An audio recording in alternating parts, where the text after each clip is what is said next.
네, 여러분 안녕하십니까? 이번 마이크로 러닝 예비 취업생이 알아야 할 직장 내 인간관계 형성과 고객 응대 방안이라는 주제를 가지고 강의를 하게 된 이지훈 교수라고 합니다. 제가 여러분에게 요거를 왜 여러분에게 어떤 일정의 특강으로 이렇게 진행을 하려고 하냐면 예비 취업생들인 거죠, 여러분들은 이제. 그러면 이제 직장 생활, 물론 뭐 알바를 하셨던 분도 계시고 직장 생활 하시고 이제 학교를 오신 분도 계시겠지만 일반적으로는 이제 고등학교를 졸업하고 대학을 들어오신 분들이 대부분일 거라고 생각이 듭니다. 그래서 여러분들이 이제 졸업 후에 이제 취업이 되실 텐데 취업을 하면 여러분들이 직장 생활을 하는 게 상당히 좀 낯설고 어려울 겁니다. 왜 그러냐면 누구 하나 이렇게 좀 알려주는 사람도 없고, 그리고 우리 대학에서 배우는 그런 학문적인 부분이 실질적으로 직장 생활에서 FM대로 이렇게 사용이 되는 경우가 그렇게 많지가 않기 때문에, 그래서 여러분들한테 직장이라는 것이 뭐 이런 거고, 그래서 여러분들이 직장 내에서 이런 인간관계 형성을 좀 하시는 것이 좀 중요하고, 여러분들이 아무래도 이제 직장 생활을 하다 보면 고객과의 어떤 이렇게 응대 부분들이 좀 많이 있을 텐데, 그런 때도 한번 이런 모습을 좀 보여주면 그나마 좀 괜찮지 않겠냐. 그래서 저도 직장 생활하면서 나름대로 이게 뭐 터득했던 뭐 그런 어떤 노하우라든가 아니면 경험 사례 이런 분들을 중간중간에 여러분한테 설명을 좀 드리면서 말씀을 드릴 테니까 여러분이 그냥 편안하게 들으시고 내가 이제 직장 생활할 때 이런 부분들은 그럼 좀 도움이 되겠구나라고 하는 부분들, 그런 부분만 여러분이 좀 캐치를 하셨으면 좋을 것 같습니다. 자, 그래서 먼저 여러분에게 이제 원론적인 이야기인데, 인간관계가 그럼 뭐냐라는 거죠. 인간관계라고 하는 것은 말 그대로 인간과 인간 사이에 어떤 존재하는 이런 이야기면서 다른 사람과의 어떤 화합을 원만하게 할 수 있을까 하는 어떤 의미라고 우리가 이야기할 수 있습니다. 그러다 보니까 사람과 사람 관계를 어떻게 좋게 유지할 것이냐라는 것이 인간관계의 개념이라고 보실 수 있겠습니다. 자, 그러면 이거죠. 왜 그러면 인간관계가 중요하냐? 결국은 인간의 삶은 인간관계 속에서 펼쳐진다는 거죠. 예, 좋은 인연보다 나쁜 인연이 특이하게도요, 미래에 만날 가능성이 더 높습니다. 저도 이제 대학원 석사 때 학위 논문을 쓰려고 설문지를 받으려고 다녔을 때 어떤 기관을 찾아가게 됐습니다. 정부 산하기관이었는데요. 거기 가서 설문지를 좀 부탁을 드렸더니 좀 문전박대를 좀 해서 좀 기분이 별로 안 좋았습니다. 그래서 약간 좀 얼굴을 좀 찌푸리고 그리고 돌아왔었는데, 때마침 석사를 졸업하고 이제 다른 회사를 다니다가 이제 정부 산하기관으로 이제 취업을 하게 돼서 거기 들어갔는데, 참 운명의 만남인가요? 그분하고 저하고 이제 약간 트러블이 있었는데, 그때 트러블이 있었던 분이 저희 부서에 저 위에 대리로 거기 계셨더라고요. 그래서 그분한테 그분이 저를 몰랐으면 참 좋겠는데 하는 생각을 가졌는데, 사람이 참 이 인상이라는 게 오래 가기 때문에 그런지 저를 기억하고 계시더라고요. 1년이 지났음에도 불구하고. 그래서 그분한테 그때 있었던 일은 미안하다 사과를 했지만 제가 퇴사할 때까지 그분하고 관계는 그렇게 좋지가 않았습니다. 그런 것처럼 희한하게도 좋은 인연은 이렇게 유지하기가 참 어려운데요, 안 좋은 인연은 어찌됐든 또 미래에 만날 가능성이 이렇게 높더라고요. 제가 생각을 해보니까. 그러니까 여러분도 좋은 인연을 계속 만들지 나쁜 인연을 만들지 마시라라는 얘기입니다. 그래도 인간관계가 상당히 중요하다. 그래서 결국은 이 안 좋은 인연이 나중에 자기가 직장 생활하거나 어떤 어려운 일을 겪었을 때 그분이 오히려 여러분 발목을 잡을 수 있는 그런 부분이 있기 때문에 인간관계 형성을 잘 하시는 것이 중요하다라고 말씀드릴 수 있겠습니다.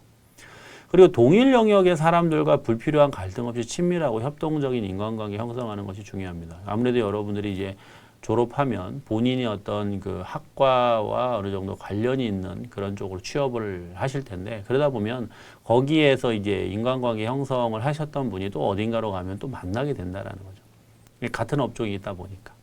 아주 그냥 다른 이종 업종으로 가지 않는 이상은 이런 부분들이 계속 존재할 수밖에 없다라는 겁니다. 그래서 인간관계 형성을 잘 하라는 거고요. 그 다음에 자신의 마음을 다스릴 수 있는 힘이 생깁니다. 여러분 스스로가 나중에 그런 생각을 해보게 됩니다. 왜 내 주변에는 사람들이 없지? 왜 나는 주말에 이렇게 만날 사람이 없을까? 나는 왜 누군가에게 전화를 할 사람이 없지?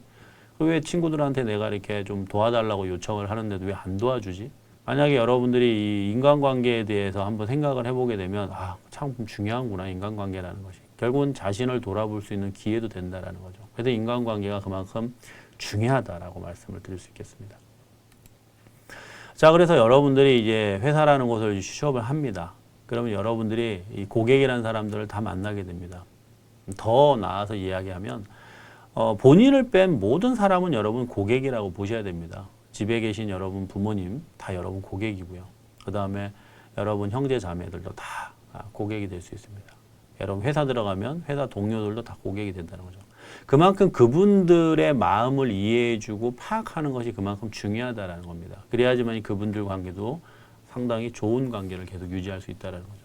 그것처럼 우리가 고객의 유형을 나눠보면 크게 이렇게 네 가지로 나눠볼 수 있는데 첫 번째가 내부 고객입니다. 즉 여러분 회사 내부에 있는 사람들을 이야기하는 거죠. 여러분 직장 상사라든가 아니면은 뭐 동료라든가 아니면 타 부서에 계신 분들이라든가 결국은 그분들하고의 관계가 좋아야지만이 여러분 직장 생활도 편안해지고 그 다음에 나중에 어떤 문제가 생겼을 때도 좀 도움이 그분들한테 많이 받을 수가 있다라는 거죠.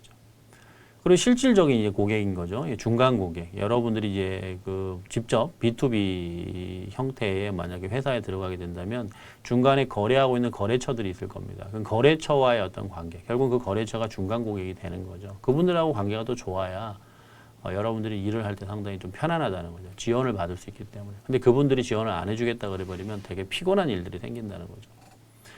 그리고 여러분들이 실질적으로 알고 있는 고객이죠. 최종 고객. 예. 여러분들이 직접 물건을 와서 우리 회사에서 물건을 사가는 사람들, 와서 컴플레인도 거는 사람들, 그분들이 여러분 최종 고객이 될 겁니다. 물론 이분들하고도 관계가 좋아야 되는 거죠. 왜? 이제는 소비자들이 이 고객이란 사람들이 결과적으로는 회사에 이 직원이 잘하면 칭찬을 해주고 못하면 안 좋다라고 이렇게 이야기하는 그런 시대가 됐다라는 거죠. 그러니까 그분들하고의 관계가 좋다면 좋은 우수 사원으로 추천을 받을 수 있다라는 겁니다. 그러니까 좋은 관계를 유지하는 것이 중요하다. 그리고 이제 잠재 고객인데요. 지금은 우리 물건을 사는 고객이 아니지만 언젠가는 우리 물건을 살 수 있는 사람들. 그러니까 이제 나이가 어린 친구들이라든가 아니면은 타 경쟁사 제품을 쓰고 있지도 않는데 이제 타 경쟁사라든가 아니면 우리 회사 제품을 쓰려고 마음을 먹은 사람들. 그런 사람들이 잠재 고객들이 되는데 이렇게 해서 크게 네 가지 덩어리로 우리가 나눠볼 수 있습니다. 자, 그럼 여러분들이 중요시 봐야 될 고객은 1번, 2번, 3번인 거죠. 내부 고객과 중간 고객, 최종 고객. 결국 여기서도 다 인간관계 형성이 되는 겁니다. 여러분 직장 생활할 때 이분들과의 관계가 좋으면 직장 생활하기가 너무 편안한데 이분들하고 관계가 안 좋으면 되게 힘들어진다는 거죠. 그래서 이분들하고의 관리를 어떻게 하는 것이냐라는 부분을 우리가 고민을 해봐야 된다는 겁니다. 자, 그래서 자신의 어떤 인간관계를 먼저 여러분 평가 한번 해보십시오. 제가 이렇게 한 네 가지 질문을 던져놨는데 이걸 한번 여러분들이 생각해 보시고 스스로 한번 답을 해보시라는 거죠. 여러분들이 가지고 있는 명함수가 몇 개 정도 되는지. 물론 여러분들이 대학생이니까 명함이 없을 수도 있지만 주변의 사람들 만나면서 명함을 받아서 갖고 있는 분도 있을 겁니다. 혹은 친구들 중에 일찍 뭐 취업한 친구들도 있을 수 있는 거고요. 그러니까 명함수 많은지 적은지 한번 보시고요. 그 다음 내가 힘들 때 나를 돌봐줄 수 있는 주변의 사람 수. 내가 전화해, 야 친구야 좀 도와줘. 교수님 도와주십시오. 야 후배님 좀 도와줘. 이렇게 이야기할 수 있는 사람 수. 과연 몇 명이나 되는지도 한번 생각해 보시고요. 그리고 여러분들 많이 지금 쓰고 있죠. 휴대폰, 스마트폰. 거기에 저장되어 있는 친구 전화번호 수. 거기서 말하는 뭐 친구가 선후배일 수도 있고요. 뭐 아니면은 뭐 친구 진짜 순수 친구일 수도 있고 아니면은 뭐 알고 있는 은사님이나 교수님도 있을 수 있겠습니다. 그런 분들 뭐 음식점 전화번호라든가 뭐 어떤 회사 전화 이런 거 말고요. 순수 여러분들이 알고 있는 사람 수. 얼마나 정도 되는지 한번 파악해 보십시오. 그리고 마지막으로 일주일 동안 만나는 주변 사람의 수. 내가 일주일 동안 몇 명의 사람들을 만나는지. 그러면 여러분 스스로가 나 인간관계가 이 정도로 대단한가? 아니면 나 이 정도밖에 안 됐어? 라는 등등의 어떤 반응이 나올 겁니다. 그렇다면 여러분들은 이제 후자일 경우에는 인간관계를 이제부터라도 잘 하셔야 된다라는 말씀을 드릴 수 있겠습니다. 자, 그래서 여러분들이 회사에 들어가면 결국은 제일 먼저 부딪히는 사람이 이제 물론 내부 고객이지만 그 내부 고객 말고 외부 고객, 즉 최종 고객을 아마 만날 가능성이 되게 클 겁니다. 그럼 그분들의 불만이 뭔지를 한번 여러분들이 사전에 한번 알아본다면 보통 이제 고객들이 불만을 보이는 유형들은 이런 것들이 있습니다. 회사 문제. 그러니까 뭔가 이제 전화해서 따지는데 죄송합니다. 회사의 제도가 이렇습니다. 회사의 상품이 이렇습니다. 도와줄 수가 없는 거죠. 여러분도 아마 경험해 보셨을 거예요. 114에 전화했을 때 우리의 마음을 이분들은 충분히 알고 있지만 해줄 수가 없다라는 거죠. 왜? 본인이 권한도 없고 회사 제도나 규정이 그렇기 때문에 어떻게 해줄 수가 없다라는 거예요. 그러니까 로봇 같은 이야기만 합니다. 그럼 여러분들 되게 짜증이 나고 불만이 생길 수밖에 없는 그런 부분인 거죠. 그다음에 고객 자신의 문제입니다. 그러니까 이분이 약간 좀 문제가 있는 고객인 거죠. 그럼에도 불구하고 그냥 우리한테 그 회사에 있는 직원들한테 쏟아내는 거죠. 뭔가 좀 누군가에게 좀 이야기하고 싶은 거죠. 불만을, 컴플레인을. 일종의 이제 심리학에서 말하는 귀인 이론을 하는 거죠. 그다음에 직원에 대한 문제로 분류가 됩니다. 그러니까 직원들이 뭔가 실수를 하거나 잘못했거나. 근데 이 중에서 불만이 가장 많이 생기는 것이 셋 중에 직원에 대한 문제가 제일 높습니다. 그래서 고객의 불만이 발생하게 된 가장 큰 원인은 직원의 뭡니까? 응대가 불친절하다라는 거죠. 그리고 규정만 너무 내세운다라는 거죠. 안 됩니다. 안 됩니다. 규정이니까 안 됩니다. 그리고 아무래도 들어갔기 때문에 업무 처리가 미숙할 수밖에 없겠죠. 지금 뭐 초보기 때문에. 그런 부분으로 인해서 발생하는 부분. 그 다음에 이제 저희 부서가 아닙니다. 그래서 전화 돌리기 많이 당하셨을 겁니다. 아마. 책임 회피에 의한 불만. 그래서 전체 대비 65%가 직원에 대한 문제에 분류입니다. 그러니까 여러분들이 여기에 해당할 수가 있다라는 거죠. 그러니까 여러분들이 회사 들어갔을 때는 이런 부분에 대한 걸 먼저 사전에 파악을 잘 하셔서 난 이렇게 하지 말아야지 라고 생각을 해야 된다는 거죠. 그래서 현장 서비스를 통해서 접점에서 또 발생하는 고객 같은 경우, 그러니까 예를 들자면 여러분들이 뭐 커피숍에 취업을 했다, 스타벅스에 취업을 했는데 거기 매장에서 일한다거나 아니면 금융업 쪽에 취업했는데 예를 들자면 새마을금고에 취업을 했다. 그래서 그 데스크에서 손님들하고 좀 금융 업무를 담당한다. 그렇다면 이쪽에서 많이 발생하는 원인들은 고객 기대에 못 미치는 서비스 응대. 내가 이만큼의 어떤 행위를 했는데 요 정도밖에 서비스를 못 받았어, 뭐 이런 거. 그 다음에 너무 늦게 되는 거, 지연 서비스라든가 직원의 실수, 말 실수도나 혹은 무례한 태도. 그 다음에 약속을 해놓고 그걸 안 해주는 거죠. 그럼 단전적으로 안 됩니다라고 이제 거절을 한다거나 이건 제 문제가 아닙니다. 이렇게. 이런 부분들이 이제 여러분이 직장 생활하면서 많이 또 발생하는 부분입니다. 그래서 이런 것들 여러분이 잘 파악을 하셔서 나 이런 거는 그럼 내가 이렇게 대응을 해봐야겠다라는 생각을 또 가져보셔야 된다는 거죠. 자, 그러면 직장 내 인간관계 형성, 고객 응대 방법 어떻게 하는 게 좋냐? 우선 내부 고객들한테 여러분들이 보여야 되는 응대 방법은 이겁니다. 제일 먼저 출근을 먼저 하세요. 왜냐하면 여러분들이 이제 회사 막 들어갔기 때문에 다른 사람하고 똑같이 9시 출근하고 6시 퇴근하는 거는 위에 분들이 보시기에는 좀 별로 안 좋게 본다는 거죠. 먼저 출근하고 맨 마지막에 퇴근하십시오. 매일 그러냐? 딱 석 달만 그렇게 하십시오. 저도 딱 석 달을 그렇게 했더니 회사에서 인정을 해주더라고요. 먼저 출근하고 맨 마지막에 퇴근하고 뭐 할 일이 없어도 남아서 본인이 일을 좀 찾아서 이렇게 좀 하시라는 거죠. 그리고 입사 초에는 팀원들과 식사를 하십시오, 여러분. 아무래도 회사에 이제 입사를 했기 때문에 팀원들이 여러분 식사를 같이 하러 가자고 할 겁니다, 점심때. 그래서 뭐 좋은 팀 같은 경우에는 뭐 환영회도 해주고 이렇게 할 겁니다. 하지만 그렇게 식사는 딱 2주만 하고요. 2주 뒤에는 타 부서 직원들이나 혹은 여성 직원들하고 식사를 하십시오. 만약에 여러분들이 남성 직원이라고 가정했을 경우, 혹은 혹은 남자 직원이 아닌 여성일 경우에는 뭐 타 직장, 타 부서에 있는 여성 직원들하고도 이렇게. 왜 그러냐면 아무래도 여러분 회사에 들어가면 그 회사의 어떤 정보라든가 이런 것들, 전반적인 어떤 제도라든가 뭐 신청할 수 있는 서류 양식 방법이나 이런 것들을 여성 직원들이 남성들보다 더 잘 이렇게 압니다. 속속들이. 물론 남성들도 그렇다고 해서 모른다는 얘기는 아닌데 그분들보다도 좀 더 뭐 세부적인 것까지 다 이분들이 좀 잘 알고 계십니다. 그럼 그분들한테 여러분들이 좀 도움을 받을 수가 있기 때문에 미리 아부를 하라는 거죠. 저 같은 경우도 회사 들어가서 여성 직원분하고 이렇게 식사도 좀 하고 커피 대접도 좀 하고 했더니 이렇게 뭐 비품 신청하는 거라든가 뭐 그다음에 연차라든가 반차 뭐 공결 뭐 등등등 여러 가지 부분들에 대한 많은 그 알려주는 부분도 좀 있고 그다음에 위에 상사분들이나 아니면 타 부서에 있는 사람들의 어떤 분위기라든가 회사 전반적인 이야기라든가 이런 이야기를 좀 많이 제가 좀 듣게 돼서 나름대로 정보 파악이 되니까 나름대로 회사 생활을 어떻게 해야 되겠다라는 그 전략이 좀 쓰게 된 그런 경험이 있었습니다. 그러니까 그런 것처럼 여러분도 회사에 들어가면 그런 행위를 좀 했으면 좀 좋겠다라는 거죠. 그리고 항상 먼저 인사하십시오. 한 번 보던 두 번 보던 세 번 보던 그럼 되게 좋아합니다. 그리고 미소를 항상 잊지 마시고요. 물론 힘듭니다. 자기도 모르게 얼굴에 인상도 쓰게 되는데 그래도 웬만하면 미소를 지으려고 노력을 하시고요. 그리고 이 회사는 내 회사라는 생각을 가지십시오. 그렇지 않으면 회사 생활하기가 너무 힘듭니다. 스스로 정리정돈도 하시고 뭐 떨어져 있으면은 뭐 휴지도 좀 줍고 더럽다 싶으면 치우고 전기가 불필요하게 켜져 있으면 끄고 뭐 이런 행동들. 그게 위에분들이 아닌 것 같지만 다 보고 계십니다. 결과적으로는 그것이 여러분들에게 이제 회사의 인사고과라든가 직장 생활하는데 여러 가지 부분에서 도움이 됩니다.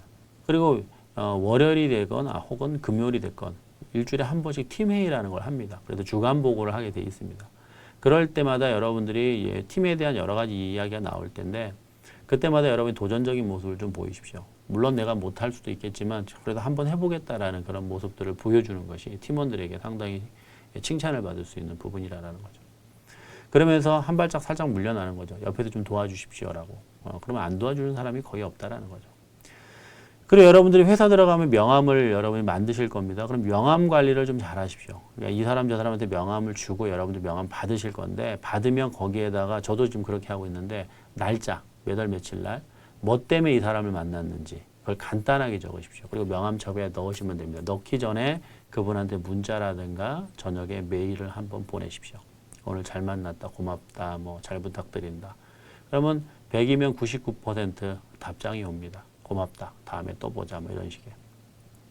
근데 여러분들이 이제 직장 생활 하다 보면 바쁘다 보니까 잊어버릴 겁니다. 그분을 어떻게 만났는지도 모르고. 근데 그때 명함집에 있었던 걸 보게 되면 아까 그 써놨던 그 한 줄이 여러분에게 도움이 될 겁니다. 상기가 될 거라는 거죠. 아, 내가 이 사람 요 문제로 만났구나. 그럼 나중에 회사 생활 하다가 좀 어려운 부분들, 내가 누군가의 도움을 받아야 됐을 때 그분들한테 도움을 받을 수 있다는 거죠. 그래서 명함 관리를 잘 하십시오. 그리고 회사에서나 혹은 뭐 직장 생활하면서 이제 술자리를 좀 많이 갖게 될 겁니다. 그럼 술에 대한 어떤 주도, 즉 예의를 좀 잘 갖추시는 것이 중요합니다. 그래서 그 주도도 한번 배우십시오. 어른들하고 술 마실 때는 어떻게 해야 되는지. 근데 뭐 친구들하고 좀 마시고 좀 어렸을 때부터 술 이런 걸 배운 분들은 약간 주도를 좀 이렇게 좀 깨는 분들이 좀 계세요. 저희 친구도 보면 뭐 그런 친구 있습니다. 술만 먹으면은 좀 속된 말로 뭐가 된다고. 그래서 뭐 되게 안 좋은 모습이 좀 보여서 회사에서도 혹은 친구들 사이에서도 그 친구랑 술 잘 안 먹게 하려고 하는데 그런 부분처럼. 그리고 회식은 회식입니다. 어제 만나서 이런저런 이야기 있으면 그걸로 끝내야 돼요. 근데 다음날 와서 뭐 어제 뭐 이랬니 저랬니 그거는 오히려 더 안 좋을 수가 있다라는 거죠. 그리고 내 얘기를 회사에 있는 직원들한테 많이 하기보다는 상대방의 이야기를 많이 들으십시오. 그걸 오히려 좋아합니다. 오히려 자기 얘기를 많이 하다 보면 약간 좀 뭐라 그러는가 좀 잘난 척 한다라고 좀 보는 경향이 좀 있을 수 있다라는 거죠. 그리고 조그만 것에 목숨을 걸지 말자라고 써놨는데 혹시라도 여러분들이 직장생활 하다가 누군가에게 선물을 해야 되는 경우들 애기 돌잔치라든가 결혼식이라든가 아니면 누가 안 좋은 일을 당해서 상을 당했다 이런 부분들이 상당히 많으실 겁니다. 그럴 때 만약에 선물을 하게 되면 좀 크게 대접을 할 거면 좀 크게 물론 그 돈을 좀 아깝다고 생각이 들겠지만 그래도 그렇게 크게 하면 크게 돌아옵니다. 나중에 여러분이 어려울 때 도와주실 수 있는 부분들이 다 있다라는 거죠. 그런 부분을 좀 신경을 쓰시면 여러분들이 이제 직장 생활을 하면서 인간관계나 아니면 내부 고객 응대는 이렇게 좀 잘 되지 않겠나라고 생각이 듭니다. 그리고 이제 그 회사 외부에 있는 고객들하고 만났을 때 일어나는 응대 방법이죠. 그러니까 즉 여러분들이 흔히 말하는 이제 직장 생활에서 이제 실제 고객들, 우리 회사 고객을 만나는 그런 경우, 그럴 때는 이런 생각을 하셔야 됩니다. 항상 고객은 나에게 급여를 주는 사람이다. 내가 저 사람 때문에 월급 받고 먹고 산다 이런 생각을 가져야 됩니다. 그러면 그분한테 되게 친절해야 되고 되게 잘할 수밖에 없다라는 거죠. 근데 귀찮아. 뭐하러 또 왔어? 혹은 또 저 진상 또 왔네. 블랙리스트에 딱 올려놓고 이건 되게 안 좋다는 거죠. 싫어도 그분도 나에겐 고객이기 때문에 고객으로서의 어떤 대응을 해줄 필요가 있다라는 거죠. 그래서 항상 고객과 대화를 할 때는 눈을 보십시오. 눈을 보는 게 상당히 중요합니다. 뭐라도 물어보거나 이야기할 때 서로 얼굴 보고 이야기하면 상당히 내 얘기를 듣고 있구나 해서 고객이 되게 기분 좋아합니다. 근데 아무리 바빠서 고개 숙이면서 이거 하면서 네 이렇게 대답하면 되게 싫어한다라는 거죠. 그게 그 고객을 말을 중간에 끊지 마시고 끝까지 들어주십시오. 그리고 웬만하면 동의하는 모습. 물론 속으로는 틀린 얘기입니다. 내가 해줄 수 없습니다라고 해도 그래도 동의하는 모습을 보여주면 고객은 상당히 내가 이 사람을 도와주려고 하는 모습을 보이는구나라고 생각을 하면서 좋아한다라는 거죠. 그리고 역지사지의 마음으로 고객의 마음을 읽어야 됩니다. 내가 만약에 저 사람 입장이었으면 라는 생각을 하게 되면 정말 도와줄 수밖에 없는 상황이 되는 거죠. 그런 마음을 가지십시오. 그러면 결국 이런 모습들이 그 고객들한테 상당히 좋은 이미지를 심어줄 수 있다. 그리고 고객한테 거짓말을 하시면 안 됩니다. 항상 솔직해야 됩니다. 있는 그대로 말씀을 주십시오. 내가 실은 이렇습니다. 저렇습니다. 있는 그대로. 거기에 살을 붙이지도 말고. 그럼 고객은 이해합니다. 솔직한 것만큼 좋은 게 없습니다. 그리고 항상 하나하나의 고객에게 최선을 다하는 모습을 보여야 되는 거죠. 물론 하루에 만날 수 있는 고객의 양이 상당히 많기 때문에 힘들고 피곤하고 지치지만 그래도 그 고객 하나하나 분에게 최선을 다한다는 모습을 보여준다면 결과적으로 이런 모습들이 전부 다 여러분에게 나중에 긍정적인 화살이 돼서 돌아온다라는 거죠. 회사에다 연락이 옵니다. 아, 그 직원 상당히 좋다, 우수하다, 승진 안 시켜주냐, 월급 좀 더 줘라, 뭐 등등등 이야기, 아주 좋은 이야기가 나온다는 겁니다. 그래서 항상 그런 모습들 보이시면 될 것 같습니다. 네, 여기까지가 제가 준비한 부분이고요. 요거는 여러분들 그 스위스 마테오른입니다. 제가 갔다 와서 실제 제가 사진 찍었던 건데 눈요기 하시라고 제가 이렇게 넣어놨습니다. 여러분들 기회 되시면 한번 갔다 오시고요. 자, 마지막으로 여러분한테 제가 드리고 싶은 말은 여러분들이 이제 그 직장 생활을 하면서 상당히 두렵고 앞으로 어떻게 잘할 수 있을까라는 등등 뭐 그런 부분들이 걱정들이 많을 텐데 잘할 수 있습니다. 예. 저도 처음에 그런 생각 가졌지만 열심히 하다 보니까 잘 되더라고요. 근데 누구 하나 이런 얘기 저런 얘기 안 해줘서 좀 실수도 많이 하고 욕도 많이 먹고 했지만 그래도 여러분들은 누군가가 이런 얘기를 해주는 교수님도 계시니까 그 얘기를 잘 듣고 그리고 나서 여러분 스스로가 먼저 마음속으로 준비를 하고 직장 생활에 임한다면 아마 훌륭한 직장인이 되지 않을까라고 생각이 듭니다. 네, 긴 시간 동안 감사합니다.